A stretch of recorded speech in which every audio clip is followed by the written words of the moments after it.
Hello, this is Shiga from the Samosa Budget. Today is a bit of a different video. I have been using the Passion Planner for like a month. April was my first month using it, and I have the undated version, and I think this is just the regular size. So I discovered this watching Asia Dang's videos, and I'll link her channel in the cards. So I wanted to have a look at the Passion Planner, and one of the reasons why is because it sets out this massive game changer goals. How it gets you to write out your goals has, I think, for me personally, I find writing goals down quite intimidating because I tend to see the negative aspect of things rather than the positive. So most people will be like, okay, if I write my goals down, then they're more tangible. So it tells you to start on your passion roadmap, which is you list out everything you would like in a certain time frame. Then it tells you to pick one of these from this section that would have the most positive impact, and then you sort of flesh that out. So for example, this one was get healthy, and then they flesh that one out. These game changer bits would then flow into your week. So it's not just a case of, okay, yeah, sure, I write down my goals, and then I say have them done for January 1st, for example, and then you don't ever come back to them, because real life happens, guys. Like for me, I forget that I have my own dreams and goals that I want, and that's really scary that I forget that, because obviously when you work for someone else, you are literally chasing their dream, and I never had it said to me so simply before. I'm not sure if this video is going to make any sense, but basically, as I said, I've had this since April, and my passion roadmap is empty. I found this really, really intimidating to do. So what I have done is I wrote out basically my passion roadmap in some notes, and you'll see that they're different colours because black was the first time I wrote them, and then I went back after like a day or two and then wrote some more. And I find that with goals, you sort of want them to be really quite tangible, in the sense of how are you going to be able to measure them? If you just say, I want to lose some weight, for example, is one of mine, I wrote drop a dress size. So my goal is just drop one dress size. So I'm trying to be less wishy-washy about them. But today I have been I've been using it for April. You'll see I'm more of a functional planner. So I write using this Stettler Tri Plus fine liner. I found at the beginning I was using my Uniball inky pen and it was bleeding through. I never use this pen, and this doesn't bleed through, so I'm using that. I basically wanted a passion planner because it would let me focus on my YouTube stuff as well as my personal stuff, because my busy days planner, which is what this was originally, has now become my budget planner, and I've taken it all out. So it's now just my budget planner with my own inserts in it for the most part. I found that I didn't have enough space because it's a horizontal layout. My mind doesn't flow that way, I go this way. So this really appealed to me, and I don't always need all of the hourly stuff, but it's nice to have it there. And obviously the rest of the time I'm just using this as a to-do list for the day, essentially. Sort of try to make my own sort of key. Green is chores, like this minty green is chores, and then I think I got the colour confused here because I started using another blue here. But anyway, personal is in this lilac highlighter, and work is in this very light coral. It does say there is a monthly reflections page, which I'm not gonna show you just because it's a bit personal. It basically tells you to get into the habit of filling this in every week. So if I just go to a blank page, it will ask, some of the questions are, what was the most memorable part of this month? What were the 3 biggest lessons? Review your planner and assess priorities. Are you happy with how you spent your time? If not, what steps can you take next month? How are you different between this past month and the month before? What or who are you especially grateful for? Name 3 things you can improve on. And 1 to 10, how do you feel overall about this month? And I'm not a journaling person, so all of these questions really make me think hard and make me appreciate the answers to this, even if it's good or bad, like the biggest lessons. It really does make you process everything that's happened to you, so you can articulate it in a way that you can then fill this in. I'm really grateful for that. So basically, for the last few weeks, I've had on my to-do list, like here it says, finish passion planner goals, finish passion planner goals. And then, so even though I tick it, I do like to highlight I don't know, it's like a little blob of colour. And what I do find interesting is that normally when I did bullet journaling like a few years ago, I would have to rewrite the whole list like for the next day. I wouldn't just look back and see what I hadn't done. I don't know why that was. For this, what I find interesting is anything left unhighlighted means I didn't get around to doing it. So I always make sure I check the previous weeks and see what I didn't do and sort of make that a priority if I think it should be for the following week. There's a lot of stuff. This is the week that's just gone, and quiz for birthday. I haven't done a lot of these things. I really want to be able to tick the passion planner goals. And the great thing with this pen is it doesn't bleed once you highlight over it. And I think it's because it says it's dry safe. I think that's why. And look, important things that happened this month. My parents came back from India, which is amazing. They've been there for a few months, and with coronavirus, it was anxiety levels of them being there was just like really high. On the same day, you probably see it here, on the same day of my husband's birthday, I found out I was getting furloughed from work, which personally was a complete shock. I mean, I don't really work with sales and commercials, so it sort of felt like we were okay because my team had more than enough work to get on with at the moment. So that was a shock. So I found out on Wednesday, and you'll see in my videos that basically my mojo was off. I just felt like it just knocked me off. I just felt just unwanted and just, you know, surplus to requirements. And I'm going to do a separate video about it because I haven't spoken about it as it's only like a few days in. My last day was on Friday. Now I will be planning my following week, but today's video I want to flesh out my passion planner roadmap. That is one good thing to note is if you're afraid of making mistakes, you can reprint this on the Passion Planner site. They have a bunch of free PDFs that you can do. So if you think that you'll mess it up, you can print this again. So it says make a wish list. If I could be anything, do anything, or have anything, what would it be? And it says to do it for 5 minutes, but the list of stuff took me a while to do. I think in a day of social media, it's like you see so many things that you want and you must have, that you forget to actually think, do you actually want it or do you want it because someone else wants it? That might sound really weird. So I'm going to use my wish list, and part of me wants to do this in pencil, but should I just be bold? Let's be bold.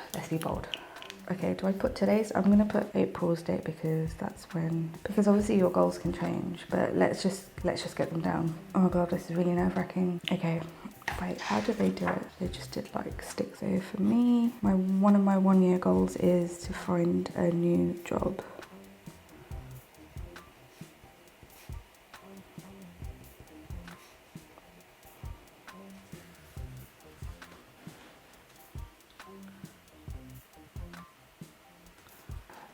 I've written make really decent headway with debt journey, but that doesn't seem like it's specific enough, but maybe I'll do that anyway.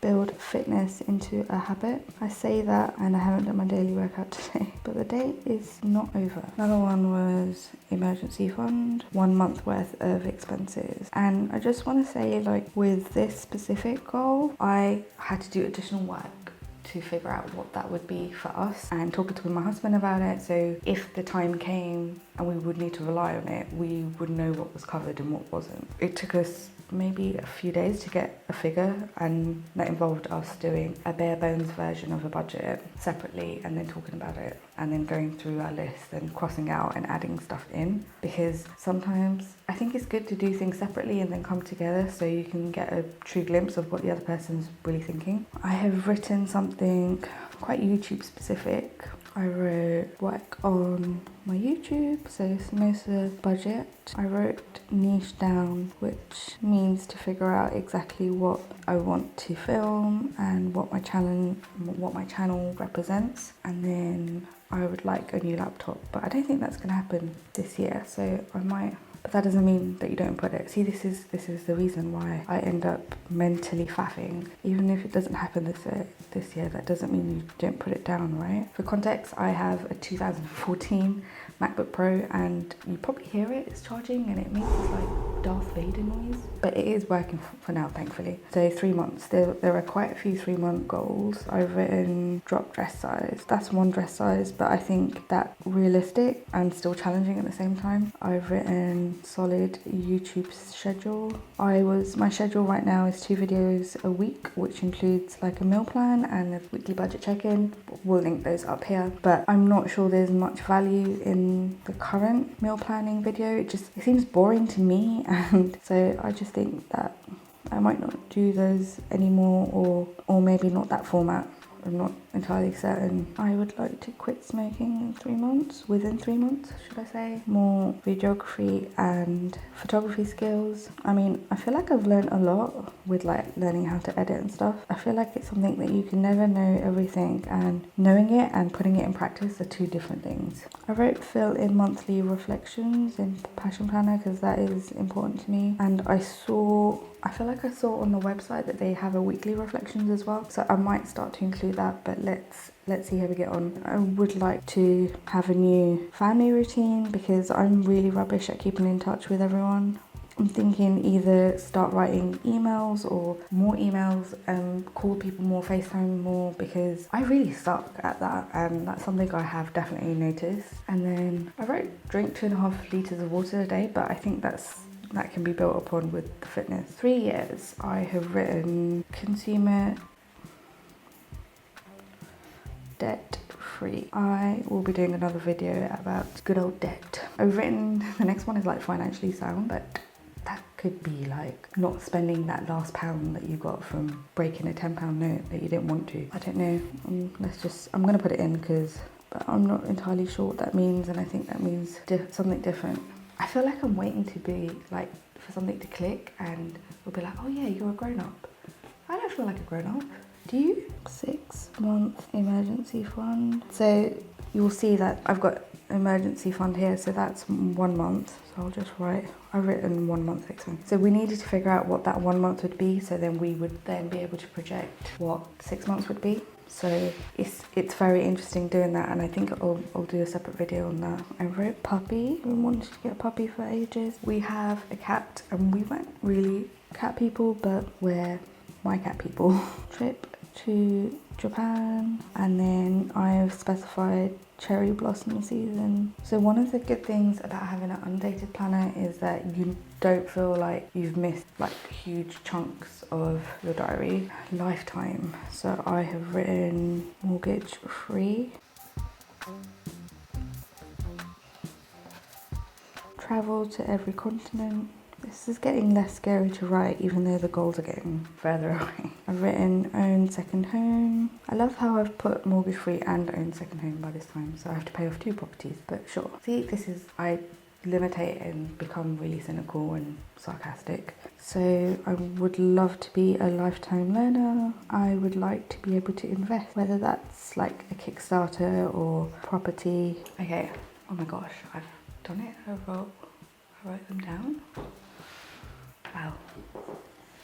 Okay, then it says create your first passion plan here, and it says your game changer is the goal that would have the most positive impact on your life right now. Write this in the blank box, set your timer for 5 minutes, write down all the necessary steps. And at the back of your passion planner you have some like empty pages, and you have some plain ones, and then you have some dot grid, and then you've got a pocket at the back. And I thought I had started drawing out my game changer, but maybe I did not. So game changer I have identified. I feel like it's technically 2, but I should just do 1. And should I just do 1? If I add more than 1, then it doesn't let me focus. Okay, so basically I have to pick one of these as to be my game changer goal, and I think in my head I'd done fitness as my game changer goal, because on my daily planner I've been putting like workout, water. So I feel like that one is going to be there, but I think the one that's going to have the most positive impact is to find a new job. That was really scary to write down. Find a new job. So I feel like for that I need to work out where my passion is, well, where it lies. I sort of started off working for a food startup, like a tech startup, but they've gone in a different direction now. They're more into like marketing and ads. So I have like this wealth of like food knowledge, different types of onions. There's a lot of stuff floating around upstairs. Food knowledge, I would love to be able to help people with personal finance, which is why I started YouTube. And then I like to plan and organise. Need to upskill. There is definitely things that I could learn more about, so I can incorporate that once I figure out what I want to do. But based on my current role, I would love to learn more about SQL, Python, basic agile methodology. I would love to have more and leadership.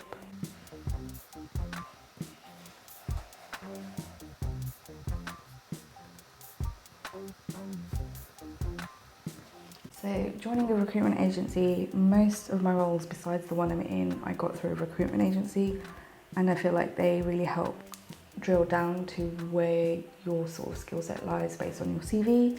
But most of the time I did something because I thought I wanted to do it, or I thought it paid well, and that's not the right way to do it.